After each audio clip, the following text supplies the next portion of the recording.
And now to the Trump presidency and the president's tour of Asia. This morning, President Trump is in Vietnam to discuss trade and North Korea. Vietnam is the fourth stop on the president's 12-day trip to Asia. He's attending and speaking at an Asia-Pacific Economic Forum there. But the question of the week, would he or wouldn't he be meeting with Russian President Vladimir Putin, who's also there? CBS 4's Stephen Portnoy is in Vietnam with the details. One lingering question was answered as President Trump touched down in Vietnam, the fourth stop on his Asian tour. White House Press Secretary Sarah Sanders on board Air Force One said the president is not scheduled to meet with his Russian counterpart Vladimir Putin. The Kremlin, though, says the two leaders will meet on the sidelines one way or another.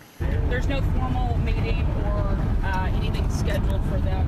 Now, they're going to be in the same place. Are they going to bump into each other and say hello?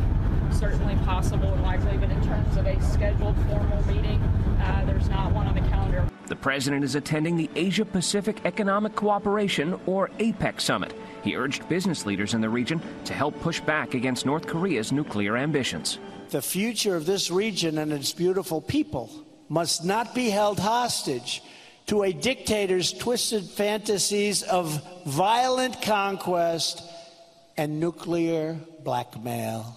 The president also spoke trade, and again, as he did earlier in the week in China, blamed his predecessors, not other nations, for unfair deals. From this day forward, we will compete on a fair and equal basis.